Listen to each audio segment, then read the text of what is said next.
नमस्कार, मी तनया मांडवकर. सेलिब्रिटी प्रमोटर्समध्ये तुमचं स्वागत आहे.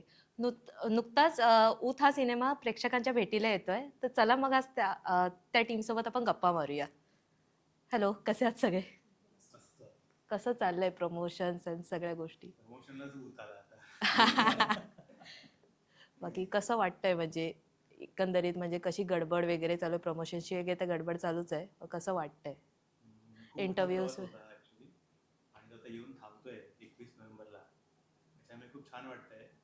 खूप पेशन्स ठेवले, ह्या दिवसाची खूप आतुरतेने वाट बघितली. त्याच्यामुळे आहे, खूप एक्सायटेड आहे, थोडा दडपण पण आहे, पण वी आर पॉझिटिव्ह. ओके. तुमचा तर मी बघितलंय की तुमचाच लीड रोल आहे राजचा. सो काय सांगाल त्या भूमिकेबद्दल?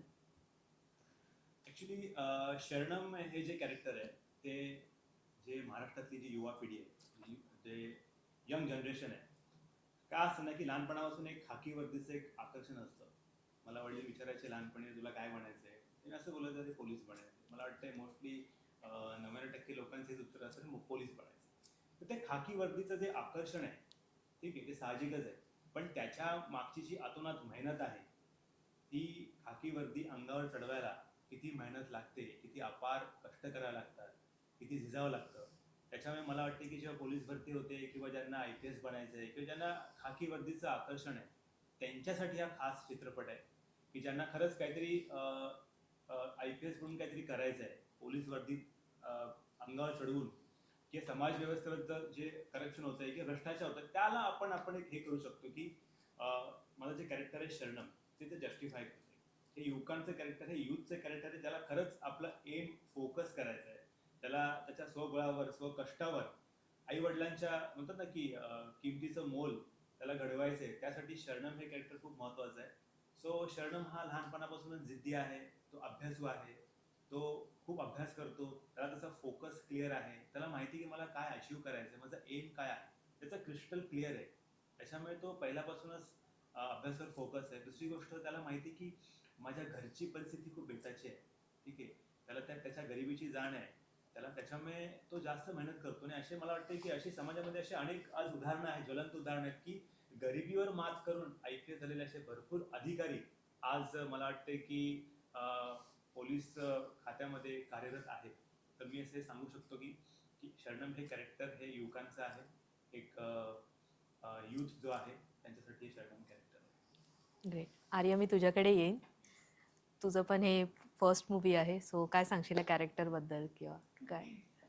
मला सर्वप्रथम हेच सांगायचं आहे की पहिली मूवी आहे आणि पहिल्यांदाच लीड करायला मिळते आहे. सो माझं सुदैवच आहे की राम सरांच्या थ्रू मी सिलेक्ट झाली आणि एवढी चांगली ऑपॉर्च्युनिटी मला मिळाली. आणि पहिली फिल्म असताना पण एवढे सगळे अवॉर्ड्स घेतले आहेत आणि एवढा चांगला मेसेज दिलेला आहे मूवीमध्ये. आणि कॅरेक्टरच्या बद्दल सांगायचं झालं तर तारा हे जे कॅरेक्टर आहे त्याला मी खूप जास्ती पर्सनली रिलेट करते. कारण ती मस्त क्यूटशी यंग कॉलेज गोईंग मुलगी आहे, जी तिच्या बाबांची फेवरेट आहे. आणि तिचं कॅरेक्टर एकदम बोल्ड बिंदास आहे. बट तिच्या वाटेला खूप व्हेरिएशन्स येतात. म्हणजे तिच्या आयुष्यामध्ये टप्प्याटप्प्याने जे घडत जाते ते एक मिस्ट्रीच आहे सध्या तरी, कारण मूवी रिलीज नाही झालेला आहे. आणि तिच्या लाईफमध्ये खूप वेगळे प्रसंग येतात जे तिच्यासाठी खूप टफ असतात okay. As a young girl to handle. तर ते पण चॅलेंजेस मला आले. म्हणजे त्या टीनेजमध्ये कसं हँडल करायचं, कसं टॅकल करायचं, असं येस, एक येस, थोडक्यात कॅरेक्टर आहे येस. तुझं. आणि तिचा तो प्रवास पुढचा. कसा स्टार्ट झाला? येस. सो मला खूप मजा आली, कारण मला पहिल्यापासूनच ॲक्ट्रेस बनायचं होतं आणि मला ही संधी मिळाली. तर मी खूपच जास्त एक्सायटेड आहे. मी सरांकडेच वळेन आता. सर, जसं की मी ऐकलंय की तुम्ही स्वतः लेखक आणि स्वतः दिग्दर्शक आहात या सिनेमाचे. तर मेन म्हणजे नाव सुचलं कसं? कारण मोस्टली आपण लहानपणापासून आई असू दे, आजी असू दे, एखादं वेगळंच असं काय काम करायला एकदम असं जोमाने लागलो की बोलतात ना, तुला काय जास्त ऊत आलंय का? तर ऊतच का ह्या सिनेमाचं नाव, म्हणजे असं कसं सुचलं आणि त्यामागचं असं काय प्रोसेस किंवा थॉट प्रोसेस त्यामागची? गोष्ट आधी पूर्ण लिहून झाली बरं. आणि नाव हे असणंच गरजेचं आहे. प्रत्येक गोष्टीला नाव बरोबर. असणं गरजेचं आहे. आणि मला वाटतंय त्या गोष्टीच्या प्रत्येक प्रत्येक कॅरेक्टरच्या भावनांचा जेव्हा जेव्हा तो उद्रेक मला दिसत होता, विशेषतः सगळ्यात पहिल्यांदा या गोष्टीचं कॅरेक्टर होतं ते शरणम होतं. ओके. शरणमच्या भावनांचा उद्रेक काय आहे हे सिनेमा पाहिल्यानंतर तुम्हाला कळेल. नक्कीच. नंबर एक, गुलाब, नंदू, तारा. ताराने केलेला उद्रेक अगदी जे त्याचंही मी शब्दात मांडता वर्णनच नाही करू शकत. आणि तुम्ही मगाशी म्हटल्याप्रमाणे जसं तुम्ही म्हणता की ऊत हे सुचलं कसं, बरोबर. ऊत सुचलं नाही, ऊत आलं हा. आणि ऊत त्या गोष्टीतच होतं आणि म्हणून या सिनेमाचं नाव ऊत असं झालं. अच्छा. आणि तो उद्रेक तुम्हाला 21 तारखेला ऊत का आहे हे नक्कीच सिनेमा मधून तुम्हाला पाहायला मिळेल. आणि जसं की मी तुम्हाला म्हणजे विचारावं वाटते की ह्यांचा दोघांचा पहिलाच सिनेमा आहे, बरोबर? मग हेच दोन चेहरे किंवा हेच असं काय वेगळेपण आहे या दोघांना, हेच त्या कॅरेक्टरसाठी आहेत परफेक्ट असं, ते काय ह्या दोघांमध्ये म्हणजे राज आणि आर्यामध्ये असं काय वेगळेपण दिसलं तसं? आताच्या जनजीनं जे आहे त्यांना खरेपणा आवडतो बरोबर. आणि ते खरेपणा पाहण्यासाठी आतुर आहेत. त्यांना खोटेपणा आवडणार नाही.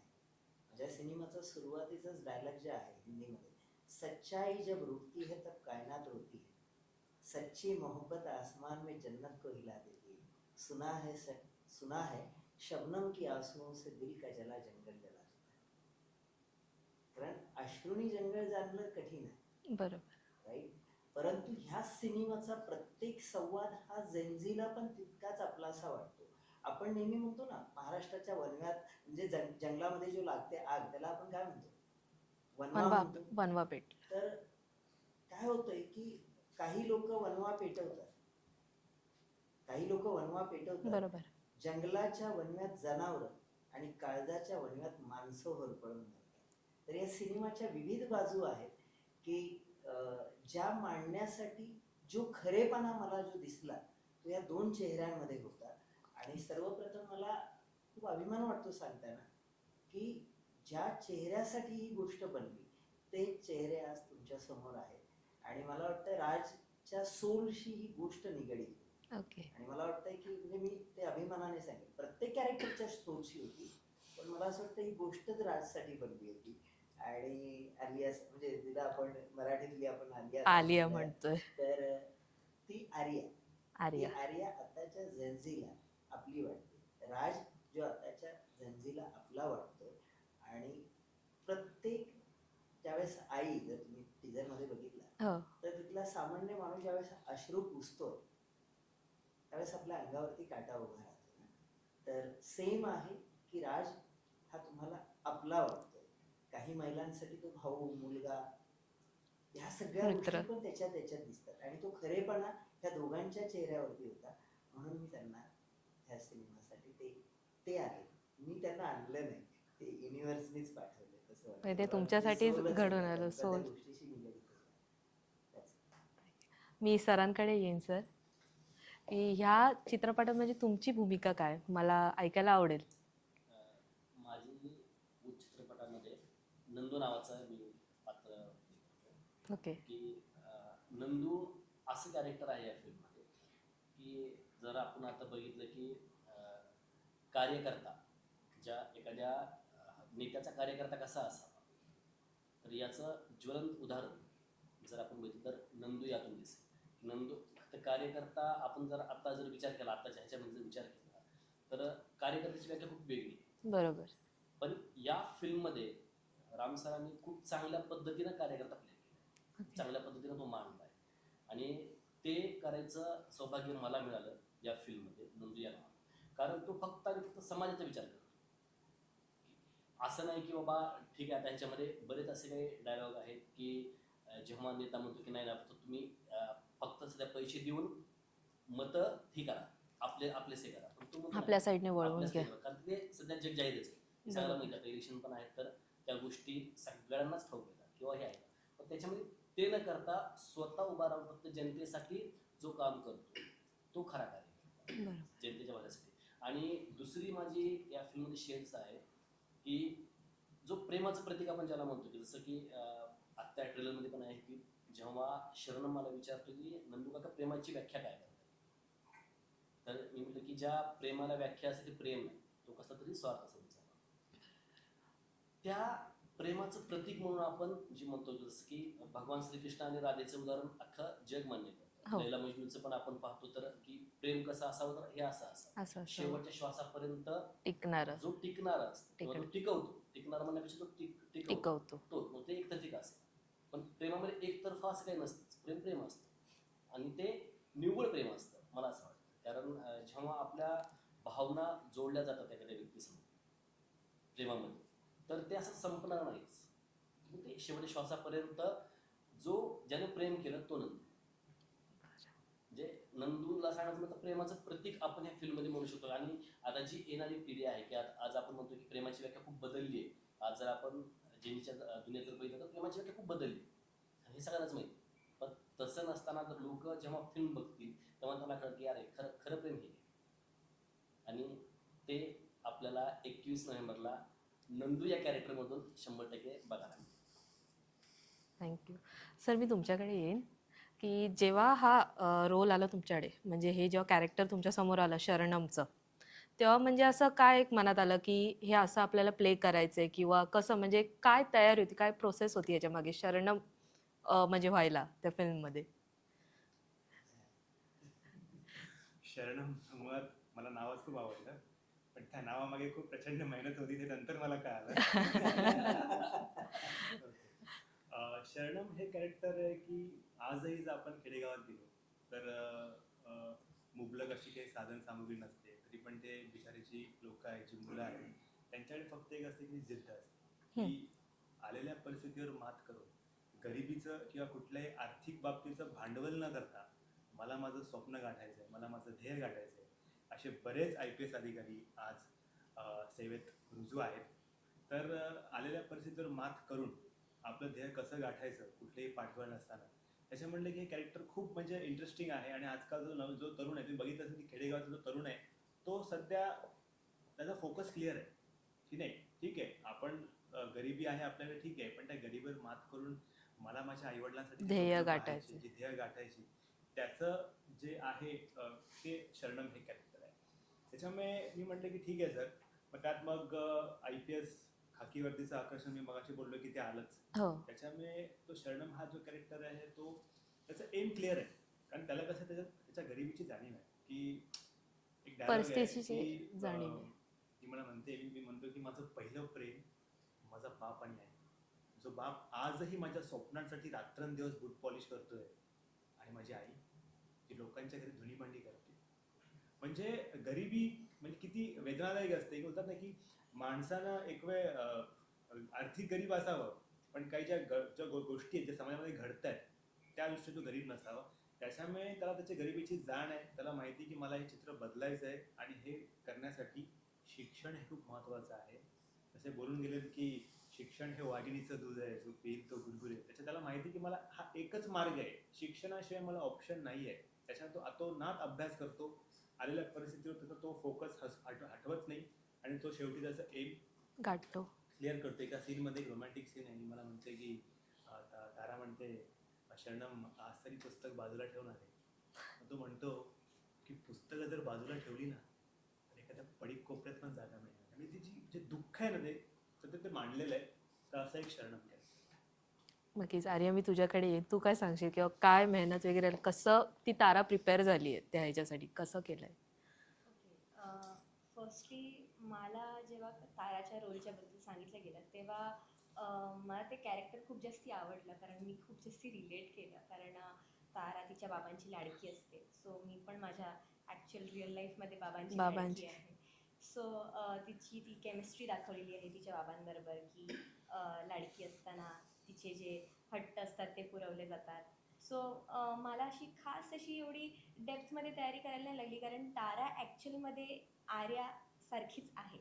सो त्याच्या पुढे जे तिच्या लाईफमध्ये जे चॅलेंजेस आले ना त्याच्यामध्ये मला राम सरांनी खूप इमोशनल लेवलवरती ॲक्टिंग कशी करायची त्याच्यासाठी वर्कशॉप्स घेतले.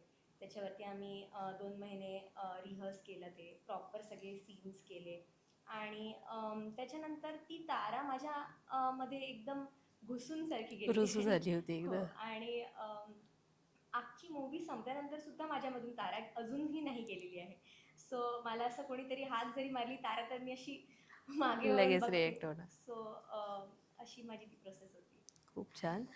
मला असं विचारायला आवडेल की जशी तुझी पहिलीच मूवी आहे बरोबर, सो ही मूवी आज कास फेस्टिवलला गेली आहे, बरेच त्याला इंटरनॅशनल नॅशनल अवॉर्ड्स मिळाले आहेत, किमान 15पेक्षा जास्त, बरोबर ना? So 18, great. तर ते कसं वाटतं म्हणजे?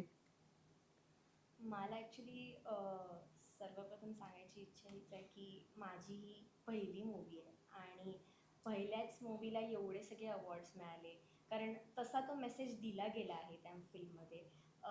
आणि मला खूप जास्त एक्साइटमेंट किंवा खूप मजा आली, कारण पहिल्यापासूनच बघायची एवढ्या सगळ्या मोठ्या मोठ्या ॲक्ट्रेसना कान्स फिल्म फेस्टिवलमध्ये रेड कार्पेटवरती बघायची. तिकडे मला जायची संधी मिळाली, माझ्या टीमला जायची संधी मिळाली. तर तिकडे आम्ही खूप मजा केली. Actually I was living the moment, कारण मला कधी असं वाटलेलंच नव्हतं की मी त्या लेवलवरती पहिल्याच फिल्ममध्ये एवढी भरारी घेईन. आणि ओव्हरऑल मला खूप आनंद झाला, खूप मजा आली, मी खूप एन्जॉय करते अजूनसुद्धा.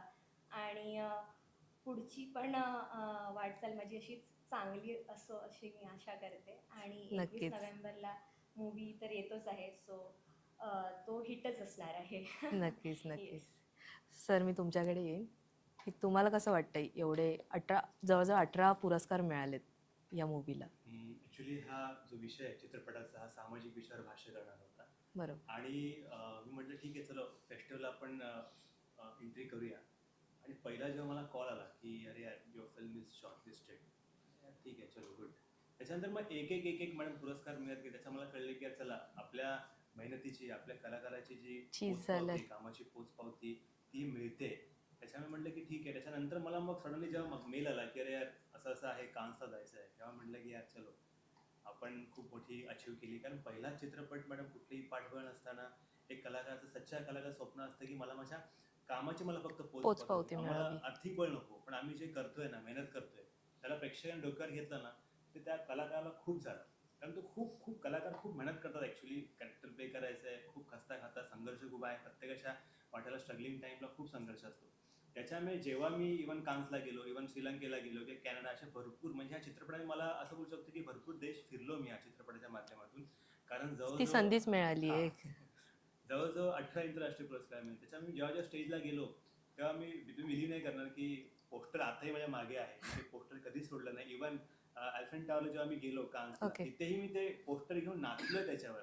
अरे वा. कारण ज्या चित्रपटाने मला इथपर्यंत आणलंय ते पोस्टर मी कधीच अभिमानच विसरलो. वेगळा होता. अभिमानच आहे. आजही मी ते अभिमानच गाडीतनं वेगळा होता. कल्याणवरून आलो तरी ते पोस्टर विसरलो नाही. विसरलो होतो पण युटर्न घेऊन परत आणलं मी. अरे वा. कारण ज्या चित्रपटाने मला इथपर्यंत आणलं, ज्या पोस्टरने इथपर्यंत त्याचा साथ सोडून असे मला वाटते.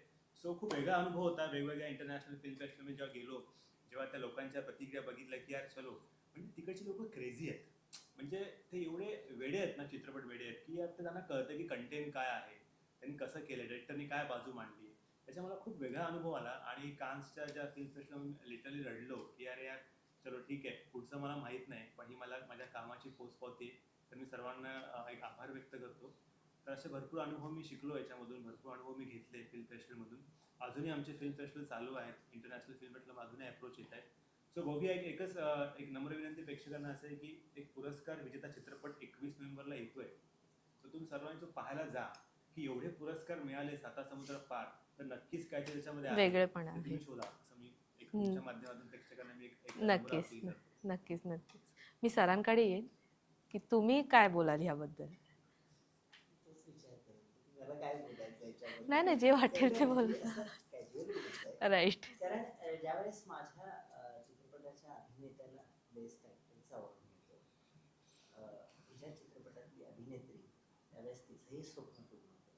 माझ्या चित्रपटातल्या प्रत्येक कलाकाराचा आनंद होतो, त्याचा आनंद अगदी त्याचा गगनात मावत नाही. बरोबर. आणि जसं तुम्ही मगाशी पोस्टर विषयी म्हणाल्या, त्याच्या 2 शेड आहेत पोस्टरमध्ये.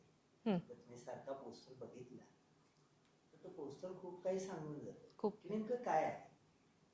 तर मला त्यांच्या नजरेतला आनंद हा माझ्यासाठी खूप मोठी गोष्ट आहे. माझ्या कलाकारांच्या नजरेतला आनंद हा माझ्यासाठी पहिला पुरस्कार असेल. बरोबर. आणि माझ्या प्रेक्षकांच्या थिएटरमधल्या टाळ्या हा माझ्यासाठी दुसरा पुरस्कार असेल. आणि मला वाटतं यापेक्षा मला पुरस्कारांची काहीच अपेक्षा नाही. कारण पुरस्कार तेव्हा म्हणेल मी की ज्यावेळेस हा विचार मांडताना माझ्या कलाकारांनी घेतलेली मेहनत रसिकांच्या मनावरती अधिराज्य गाजवेल, तेव्हा माझ्यासाठी तो पहिला पुरस्कार. आणि ही गोष्ट समाजात जात असताना समाजात एक छोटासा बदल झाला, एखाद्या चिमुकलीचे प्राण वाचले, हा माझ्यासाठी दुसरा पुरस्कार. मोठा पुरस्कार.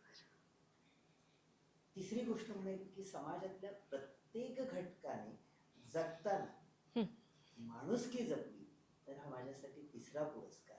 आणि ह्या ती पुरस्कारांची यादी मला पाहायला आवडेल, कारण वस्तुरूपी कागदरूपी पुरस्कार आज ना उद्या निघून जातात, पण विचाररूपी पुरस्कार मात्र कायम कोरले जातात. बरोबर. आणि हा विचाररूपी पुरस्कार जर मला महाराष्ट्राच्या प्रेक्षकांनी जर टाळी मारून माझ्या प्रत्येक अभिनेत्याच्या अभिनेत्रीच्या परफॉर्मरला आणि त्या विचारांसाठी जर जो काळजात रुजवला, तर हा माझ्यासाठी सर्वात मोठा पुरस्कार असेल.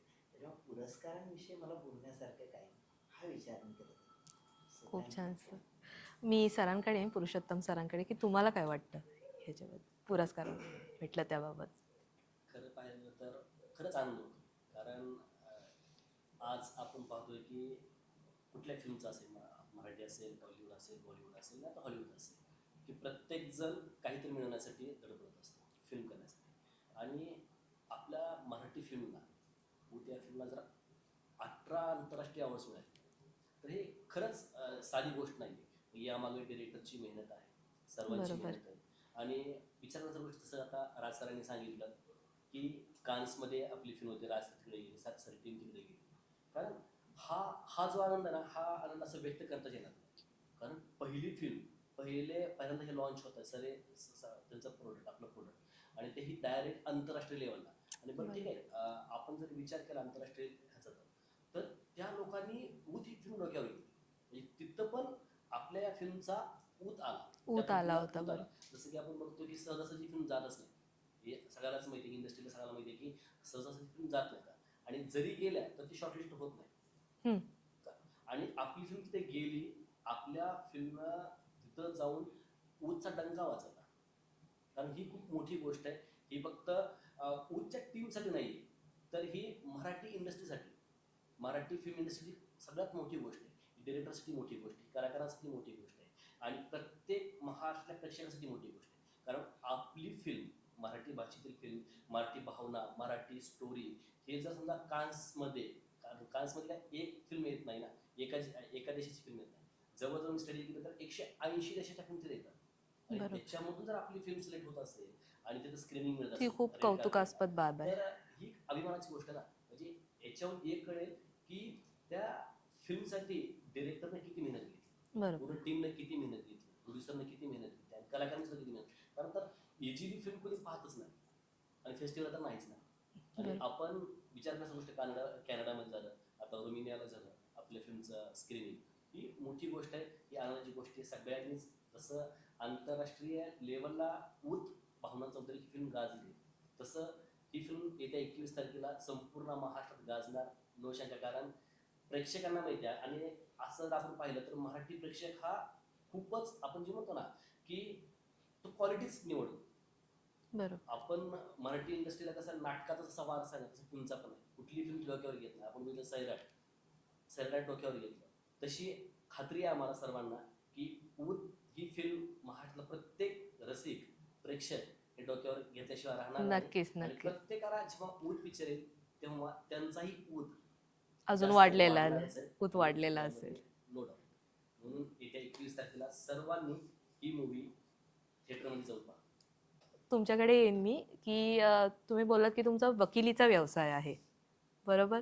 मग हे चित्रपटाकडे किंवा फिल्म असं वळण कसं काय, की आवड वगैरे असं काही? वकिलीचं व्यवसाय अजूनही चालूच आहे. तारीख आमची चालूच आहे. आता 21 तारीख सध्या महत्वाची आहे. ओके. ऍक्च्युली वडिलांचं एक मला स्वप्न होतं की ते मला नेहमी म्हणायचे की राज, एज्युकेशन इज व्हेरी इम्पॉर्टंट. शिक्षण हे कधी सोडू नको, तू क्षेत्र कुठलंही निवड, पण एज्युकेशन हा बॅकअप खूप इम्पॉर्टंट आहे. कारण हे जे Right. क्षेत्र आहे, चित्रपट क्षेत्र आहे, हे थोडंसं एक आज काम आहे, उद्या काम नाही आहे. त्याच्यामुळे त्यांची इच्छा होती की, ऍक्च्युली वडील माझे शासकीय सेवेत, विधानमंडळ सचिवालयामध्ये ते उपसचिव म्हणून रिटायर झाले. ओके. आणि त्यांचे स्वप्न होते की एकूण एक असल्यामुळे त्यांचं एक तुम्हाला किस्सा सांगतो की मला 2 बहिणी, त्यांचं एक स्वप्न होतं की तू बाबा एक IPS बन रिअल लाईफमध्ये. रिअल लाईफमध्ये. मी म्हटलं नाही बाबा, आता वकील बनतोय ठीक ठीक आहे, कायदा सुव्यवस्थेचा प्रश्न दोन्ही चालू आहे. त्यांचीच इच्छा होती की बाबा ठीक आहे, मग IPS नंतर एक ॲडव्होकेटसाठी कर. मी मॅडम मग चर्चगेट गव्हर्नमेंट लॉ कॉलेजला मी लॉचं शिक्षण घेत होतो. तेव्हापासूनच मॅडम एकांकिका, नाटक, स्किट चालू होतं. नंतर मॉडेलिंग करायचं. त्याच्यानंतर मॅडम मग मी LLM केलं क्रिमिनल Great. लॉमध्ये.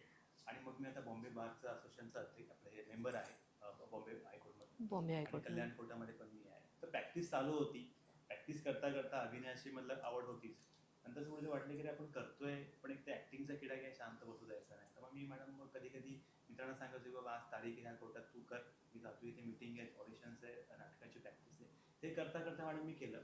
त्याच्यानंतर राम सर जे आहेत लेखक दिग्दर्शक चित्रपटाचे, ते नंतर आमचा एक संपर्क आला. ते म्हटलं असं असं आपण स्क्रिप्ट आहे. ते मला खूप स्क्रिप्ट आवडले. मी पण तुम्हाला हे सांगू शकतो की जेवढा मी मुलीच्या प्रेमात नाही पडलो तेवढं तो त्या स्क्रिप्टच्या प्रेमात. प्रेमात पडलं. म्हणलं यार हे गेम चेंजर स्क्रिप्ट आहे.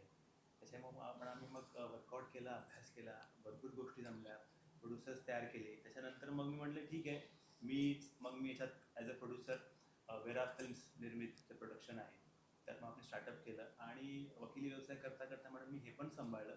आणि अशी मोठी प्रोसेस आहे. त्याच्यामुळे मला असं वाटतं की एज्युकेशन तरुणांनी सोडू नये. कुठल्याही क्षेत्रामध्ये तुम्ही जा, आज आवड असते प्रत्येकाला, पण एज्युकेशन इज व्हेरी इम्पॉर्टंट. त्याच्यामुळे मी एज्युकेशन करता करता ॲक्टिंगमध्ये तुम्ही बोलू शकता की A फॉर ॲडव्होकेट और A फॉर ॲक्टर. आणि मला अजून एक विचारावं असं वाटेल की कान्समध्ये जेव्हा तुमचा म्हणजे हे अवॉर्ड अनाऊन्स झालं तेव्हा म्हणजे आई वडिलांची किंवा घरच्यांची काय रिॲक्शन होती? कारण फर्स्ट फिल्म डायरेक्टली नॅशनल लेवलपर्यंत गेली. सो ती कौतुकाची बाब कशी होती? काय रिॲक्शन होत्या? मला ॲक्च्युली 7-8 दिवसापूर्वीच मेल आला होता. Okay. घरी काही सांगितलं नव्हतं. त्याच्यानंतर प्रोसेस केली, पासपोर्ट वगैरे विजाची जे पण प्रोसेस केली. आणि सडनली सांगितलं की ओके मी परवा चाललोय. Directly bomb. इव्हन आदल्या दिवशी मी नंदूशी बोललो होतो. आय थिंक आम्ही बॉम्बेलाच होतो, त्याला पण काही माहित नाही. आणि नंतर त्याला कळलं की मला माहित नाही. मी घरच्यांना सांगितलं मी चाललोय. तू असं मस्करी करते, चाललंय म्हणजे कुठे चाललंय? म्हटलं पप्पा असं आहे, सांगणार कधी काय वगैरे. शॉकिंग मध्ये दिसली. पण त्यांनी मला फोन केला, आज कुठे आहे? अरे मी इथे आहे का? काय बोलतो, काल भेटलं मला सांगितलंही नाही. पण मी माझं कसं थोडंसं एक secret is a key of success. Right. मी फॉलो करतो. तर एक अनुभव असा होता की त्यांना सांगितलं नाही, डायरेक्ट सरप्राईज दिलं की मी उद्या चाललोय. उद्या चाललोय डायरेक्ट. असं आहे, ठीक आहे. शॉकिंग त्यांना एक्सपिरियन्स होतं, ठीक आहे चल बाबा. ॲक्च्युली कसं आहे ना मॅडम की मराठी घरामध्ये प्रामुख्याने या क्षेत्राला थोडासा विरोध आहे. I don't know, directly indirectly. बरोबर. एज्युकेशन करा, जॉब पकडा, बरोबर. सिक्युअर लाईफ करा. तसंही माझ्या वडिलांचं स्वप्न होतं, पण मी म्हटलं नाही, मला ते 9 to 7 9 to 6. तर मी म्हटलं ठीक आहे. तशा भरपूर गोष्टी आहेत मॅडम. तर एक त्यांना सरप्राईज मी दिलं, त्यांना खूप आवडलं किंवा ठीक आहे चल जातोय, चांगली गोष्ट आहे की ज्यासाठी तू आत्महत्या मेहनत केली, त्या चित्रपटाच्या बळावर तू आज परदेश दौरा करतोयस, तुझ्यासाठी चांगली गोष्ट आहे. असं एक त्यांना सरप्राईज मी दिलं, शॉकिंग सरप्राईज.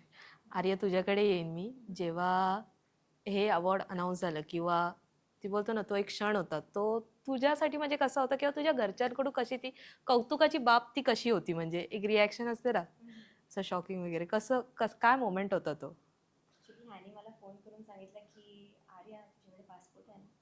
So मी म्हटलं की कशाला, ते मराठी फिल्म आहे, जे पण असेल ते इंडियाच्या मध्येच असेल. हो. तर मी म्हटलं आहे. तर तो बोलला की आपल्याला जायचं आहे. मी खूप जास्त एक्सायटेड झाली, कारण कान्स फिल्म फेस्टिवल एवढं वेल नोन फेस्टिवल आहे तो. गाजलेलं. सगळे सेलिब्रिटीज तिकडचे फोटोज टाकतात वगैरे. तर मी खूपच जास्त एक्सायटेड होती. जेव्हा मी बाबांना सांगितलं तेव्हा बाबा आणि आईला विश्वासच न झाला की मी जाते. तर तिकडचा जो एक्सपिरियन्स होता तो one of the best experience होता माझ्या लाईफमधला. कारण तिकडची लोकं, तिकडची सगळे वेगळे ॲक्टर्स, आणि तिकडे बॉलिवूडचे एवढे सगळे ॲक्टर्स भेटले आम्हाला. आणि तिकडची जी इंडस्ट्री होती, फिल्म इंडस्ट्री बघायला मिळाली फर्स्ट टाईम ह्या मूवीच्या थ्रू. सो मला खूप मजा आली आणि मी खूप एन्जॉय केलं खरं म्हणजे तिकडे. आणि एक वेगळाच कॉन्फिडन्स आला तिकडे जाऊन ना, की काहीतरी वेगळं बघायला मिळालं, काहीतरी नवीन बघायला मिळालं. आणि त्याच सिच्युएशनमध्ये आम्हाला ती कंट्री पण फिरायला मिळाली. आणि पॅरिसला पण गेलो आम्ही, तिकडे पण शूट वगैरे केले, थोडेफार रील्स बनवले, रस्त्यावरती झिंगनान गाण्यावरती नाचले आम्ही. सो ओव्हरऑल खूप मस्त एक्सपिरियन्स होता. I love it. ग्रेट. आणि मला तुमचं ॲक्च्युली केमिस्ट्रीबद्दल ऐकायला आवडेल. जसे की पहिलंच दोघांची पण मूवी आहे, पहिल्यांदाच पडद्यावरती येत आहे. जेव्हा पहिल्यांदा तुम्ही ॲक्ट करायला गेलात, शरणम आणि तारा, तेव्हा एक कसं हे होतं, काय भीती वगैरे होती किंवा काय, किंवा समोर को स्टार बद्दल? कारण दोघंही मला, माझ्या मते दोघंही एकमेकांना अननोन होतात, बरोबर? ॲक्च्युली तेही केमिस्ट्री मला जाणून घ्यायला खूप आवडेल दोघांकडून पण. ॲक्च्युली जेव्हा मी फर्स्ट टाइम राजला भेटली तेव्हा मला माहितीच नव्हतं की हा मूवीचा लीड हिरो आहे. बरं. कारण जेव्हा मी पहिल्यांदा भेटली तेव्हा सर मला बोलले, वर्कशॉपमध्ये भेटले मी, सर मला बोलले की ह्याच्यावर एकदा बघ, कसं करून बघ, काय जमतोय काय असं वगैरे. तर आमचं वर्कशॉप चालू झालं आणि हाच असायचा, रोज हाच यायचा माझा अपोनंट म्हणून. तर आमची एक मस्त केमिस्ट्री झालेली, बनली ती 2 महिन्यामध्ये. कारण आम्ही नेहमी सीन्स करायचे आणि एकत्रच जेवढे पण वर्कशॉप्स होते ते केले आम्ही. तर आमची केमिस्ट्री पहिल्यापासूनच चांगली होती आणि तो खूप जास्ती फ्रेंडली आहे. त्याने मला सामावून घेतलं. बऱ्याचदा सीनमध्ये मला थोडंसं वरती खालती व्हायचं, तर त्याने मला नेहमी, म्हणजे त्याच्याकडून मला 2 गोष्टी शिकायलाच मिळालेल्या आहेत. ऍक्च्युली मी थोडंसं जेलसी याच्याबद्दल, कारण अरे मला बापरे. एवढी बंधनं होती. बंधनं मला रामसरने एवढी टाकली होती की राज तुला हे करायचंय, गाण्याच्या वेळी पण डान्सच्या वेळी मला लिपसिंग करायचे, मला स्टेप लक्षात ठेवायचे, आणि dancing is not my cup of tea. ही मस्त यायची आरामात, हा काय कॉल टाइम आहे 7चा, पण त्याच्यानंतर मला ते लिपसिंग पण करा, डान्स पण करा, परत रात्री खर्चाचा जमा खर्च पण करायचं, म्हणजे माझं पॅकअपच होत नव्हतं. खरं सांगतो. मी पुढे तारेवरची कसरत होती पूर्ण. मला पूर्ण उतच निघाला. हे भारी आहे, हे भारी आहे. काय झालं की मॅडम की सकाळी, हा तुझं कॅरेक्टर काय, तुला IPS बनायचं, तुझं काय घरी बघ, हे बघ, ते बघ, कमी खा, हे कर, लक्ष दे, फोकस ठेव, कुठेही कुठे हसायचं नाही, कुठे मिक्स व्हायचं नाही. मला असं एकदम तर थोडं एकदम लांब ठेवलं होतं की तू तुझ्या कॅरेक्टरवर फोकस, पण त्याचं फळ मला आज मिळतंय. बरोबर. आणि ही कशी पहिल्यापासून चुलबुली होती, ही यायची मस्त की हा काय असं खेळत, हा किती वाजता 7ला ना, हा चल मी येते 5:45ला, तारा तशी जायची. पण मला खूप बंधनं होती त्याच्यामुळे. मग इव्हन डान्सच्या वेळी पण मला लिपसिंग द्यायची, मला गाणं पण लक्षात ठेवायचं, स्टेप्स लक्षात ठेवायची. ही फक्त यायची, टेक देऊन जायची. त्याच्यामुळे आदल्या दिवशी मग गाणं पण पाठ करा, मग गाणं विसरलो की स्टेप्स लक्षात ठेवायचं, स्टेप्स विसरलो की गाणं लक्षात ठेवायचं. भरपूर तारांबळ उडाली. नंतर रात्री परत मग यायचं प्रोड्युसर, परत ते पण आहे, डोक्याला व्याप, जमा खर्च. तर रात्रीपर्यंत माझं पॅकअप व्हायचं नाही. आम्ही खूप धमाल मस्ती केली आणि सरांनी ऍक्च्युली काय आलं, सरांनी प्रॅक्टिस करून घेतली खूप. त्याच्यामध्ये आम्ही ते कॅरेक्टर नसलं सारखं की हा बाबा हे आहे. म्हणजे पॅकअप झाल्यानंतर पण ते कॅरेक्टर कधी निघालंच नाही. त्याच्यामुळे सरांनी खूप मेहनत करून घेतली. तारा असेल, शरणम असेल, इव्हन नंदू, गुलाब, आमचे जे ऍक्टिंग वर्कशॉप घेतले त्याच्यामध्ये आम्ही प्रॉपर झाल्याने भरपूर सीनची प्रॅक्टिस केल्यामुळे आम्ही कॅमेऱ्यासमोर आम्ही एकदम असं तारा आणि शरणमच वाटवतो. म्हणजे ह्या सगळ्या धमालीत एखादा किस्सा वगैरे जो का असा वेगळा असा ऐकवायला आवडेल का? भरपूर किस्से आहेत. एखादा जो एकदम लक्षातच राहिलाय तुमच्या, असा दोघांनाही, असं काय नाही, जो तुझ्याही असेल आणि Dialogue त्यांच्याही आहे, असेल. त्यात मग मी तुम्हाला म्हटलं हम्म. की त्यांनी सरांनी मला खूप प्रॅक्टिस करून घेतली की ते निघत नव्हतं. ते म्हणले की राज, तो तुझा डायलॉग नाहीये, तू तो एकटा बोलत नाहीये, तू त्या संपूर्ण समाजाचं तू नेतृत्व करते. ते दुःख आठव, त्या वेदना आठव, ठीक आहे. अशा भरपूर गोष्टी घडतात. म्हणजे ती मला म्हणते, मला जेव्हा म्हटलं की मोस्टली काय होतं की मुलं प्रपोज करतात मुलींना, बरोबर. माझा पूर्ण फोकस होता की अभ्यास अभ्यास अभ्यास एक अभ्यास. अभ्यास. माझं टार्गेट फिक्स होतं की have to become IPS officer. मग हिने थोडंसं एक सीन त्याच्यामध्ये आहे, तेव्हा ती म्हणते, तर तोच मग माझी डायलॉग म्हणते की तो डायलॉग, तो काळजात भिडणारा डायलॉग आहे. तो मला छान, माझा फेवरेट डायलॉग आहे. तो डायलॉग मी सरांनी खूप प्रॅक्टिस करून घेतली की राज, तुला हे असं आहे, ते तुला असं बोलायचं आहे, ठीक आहे. डायलॉग माझा खूप फेवरेट आहे. इव्हन दुसरा एक डायलॉग आहे की एक सीन आहे, मी IPSच्या म्हणजे बसलोय कारमध्ये आणि ती बसते माझ्या बाजूला. तो खूप सीन खूप खूप मोठा काही खूप संदेश देऊन गेलाय. बर. ती बोलते की शरणम, नीतीने कसा खेळ मांडला ना आपल्या आयुष्यात, आणि ती मला फक्त हात लावत असते, तेवढ्यात मी माझा गेअर बॉक्स बदलतो, गेअर शिफ्ट करतो, म्हणजे मी गेअर टाकलाय, मूव्ह ऑन झालं. आता ती फ्रेम न बोलता खूप काही बोलून जाते. ती हात लावत असते, तेवढ्यात मी गेअर टाकतो आणि ती हात बाजूला घालते की नाही, आता शरणमने गेअर टाकला त्याच्या आयुष्याचा, प्लीज मूव्ह ऑन. छान डायलॉग्स आहेत, छान असे आम्ही सीन केले. तू काय सांगशील एखादा किस्सा जो म्हणजे तुझ्या एकदम असा आठवणीत आहे? मी सांगायचं झालं तर मला राज आणि माझा एक छोटासा किस्सा आहे. म्हणजे असं नेहमी व्हायचं की शूटचा पॅकअप झालं का माझं सगळ्यात पहिलं पॅकअप व्हायचं, कारण माझे सीन लागायचे आणि माझे सगळे सीन झाल्यानंतर माझं पॅकअप मी हॉटेलमध्ये जायची. हा एकदम रात्री लेट यायचा आणि मग आम्ही एकत्र बसून ना जे अख्खा दिवसात झालं थोडेफार गॉसिप्स, ह्यानी असं केलं त्याने तसं केलं, हा येऊन ना माझ्याकडे रँट करायचा की असं झालं आज तुला माहिती का, ह्यानी माझं डोकं खराब केलं, ह्यानी तसं केलं. सो रोजचं आमचं ते मला गॉसिप्स मिळायच्या, तर मजा यायची. So, सर तुमच्याकडे येईन मी की म्हणजे हे जे शूटिंग झालं ते एक्झॅक्टली म्हणजे कोणत्या लोकेशनवरती झालं किंवा तेच लोकेशन निवडावं हे तुम्हाला म्हणजे कसं काय तिथेच शूट करावं किंवा काय त्याच्यात अडचणी आल्या, काय चांगलं असं घडलं किंवा अशा सगळ्या आठवणी काय तुम्ही सांगाल? मला एक सांगावंसं वाटतं की नक्की. लोकेशन खूप फिरत फिरत आलो आम्ही. फायनल लोकेशन असं झालं की जे कधी डिसाइडच नव्हतं. बर. आणि असं लोकेशनला गेलो आणि ते फायनल झालं आणि शूटिंग स्टार्ट झाली. आणि त्या लोकेशन मध्ये मी माझ्या आयुष्याची पहिली व्यावसायिक सुरुवात केली होती. अरे वा.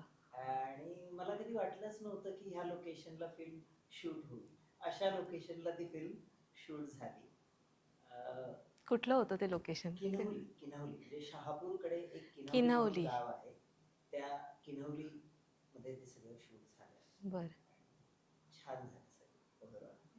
बरोबर. जाता जाता आमच्या प्रेक्षकांना काय सांगाल तुम्ही या फिल्मच्या रिगार्डिंग वगैरे? जस्ट 1 मिनिटाचा ब्रेक घेतो. शुअर. मी जाता जाता जाता जाता आमच्या प्रेक्षकांना काय सांगाल ऊत या चित्रपटाबद्दल? भूत या चित्रपटाबद्दल जर सांगायचं झालं तर तुम्ही मगापासून सगळं ऐकलंच की एक अवॉर्ड विनिंग सिनेमा म्हणून पाहू नका. एक बेस्ट ऍक्टर किंवा ऍक्ट्रेस, अभिनेता अभिनेत्री म्हणून तुम्ही हा सिनेमा पाहू नका. प्रेमात, एकतर्फी प्रेमात खरेपणाची होरपळ म्हणून हा सिनेमा पाहू नका. हा सिनेमा तुमची गोष्ट आहे. ही समाजातल्या प्रत्येक त्या घटकाची गोष्ट आहे जो खऱ्या अर्थाने महाराष्ट्रातल्या मराठी मातीवरती मनापासून प्रेम करतो. त्या प्रत्येक मराठी माणसाची ही गोष्ट आहे. केवळ मराठी माणसाची गोष्ट नसताना ह्या मराठी भाषेवरती निस्सीम प्रेम करणाऱ्या अमराठी भाषिक सुद्धा प्रेक्षकांची ही गोष्ट आहे. मी जाता जाता फक्त एवढंच सांगेन ही गोष्ट तुम्हाला, जशी ही गोष्टीचा सोल साता समुद्रा पलीकडे पोहोचला, पुरस्कारांच्या रूपाने पोहोचला, तसाच याचा विचार तुम्ही सर्वांनी, प्रेक्षकांनी महाराष्ट्राच्या कानाकोपऱ्यात पोहोचवा. आणि तो पोहोचवालच एवढीच मी तुम्हाला नम्र विनंती करू शकतो. आणि 21 तारखेला 21 नोव्हेंबर 2025 रोजी हा सिनेमा चित्रपटगृहामध्ये जाऊन तुम्ही पाहाल एवढी अपेक्षा मी तुमच्या ठिकाणी ठेवतो. धन्यवाद. तुम्ही सर, तुम्ही स्वतः एक प्रोड्युसर आहात त्या सिनेमाचे, सो तुम्ही काय सांगाल, तुमचं मत काय असेल किंवा तुम्ही काय संदेश द्याल जाता जाता? येत्या 21 नोव्हेंबर 2025ला आमचा आगामी चित्रपट ऊत भावनांचं उतरेल हा चित्रपट रिलीज होतोय. सो या चित्रपटाच्या माध्यमातून एक नवोदित जोडी तुमच्या समोर येते. फर्स्ट. सेकंड थिंग, असे भरपूर नवोदित कलाकार या चित्रपटाच्या माध्यमातून तुमच्या समोर येत आहेत. आणि दुसरी महत्त्वाची गोष्ट म्हणजे की आतापर्यंत भरपूर पुरस्कार मिळालेले आहेत. तर तुम्ही सुद्धा हा चित्रपट नक्की पहा आणि नवोदित जी जोडी आहे त्यांचं स्वागत करा. असे भरपूर कलाकार जे खेडेगावात आहेत त्यांना याच्यातून काही प्रेरणा मिळेल की बाबा ठीक आहे, चलो आपण पण याच्यामध्ये काही आजमावू शकतो. त्याच्या भरपूर गोष्टी आहेत. म्हणजे प्रत्येक फ्रेम ही तुम्हाला काही ना काहीतरी संदेश देऊन जाते. प्रत्येक डायलॉग, प्रत्येक घटना ही तुम्हाला काही ना काही सांगून जाते. आणि थोडक्यात जेव्हा तुम्ही थिएटरच्या बाहेर जाल तेव्हा तुम्हाला विचार करायला भाग पाडणारा हा चित्रपट आहे. आणि मला असं वाटतं की त्याच्यातून जरी 5 किंवा 10% जरी समाज जागृती झाली तरी आम्ही जिंकलो, असं आमचं एक वैयक्तिक मत आहे. सो येत्या 21 नोव्हेंबरला ऊत भावनांचं उतरेल हा चित्रपट नक्की पाहायला. थँक्यू. धन्यवाद. आर्या, तू काय सांगशील? तुझा फर्स्ट मूवी आहे, काय सांगशील लोकांना? मी माझ्या पहिल्याच मूवीमध्ये ॲज अ मराठी आलिया भट म्हणून लॉन्च होते आहे. सो तुम्ही सर्वांनी मला भरपूर प्रेम द्या. येत्या 21 नोव्हेंबरला हा मूवी रिलीज होत आहे आणि खूप चांगला मेसेज दिला आहे. तर जेनझी क्राऊडनी नक्की जाऊन बघावा कारण तुम्हाला आवडेल. सो तुम्ही नक्की बघा, थिएटरमध्ये जाऊन बघा आणि थिएटरमध्ये गर्दी करा. Thank you so much. सर तुम्ही काय सांगाल जाता जाता? मी एक सांगेल की जसं आत्ता सरांनी सांगितलं की हा फिल्म आवडलेली नाही म्हणून नाही, तर एक गोष्ट आहे या फिल्ममध्ये की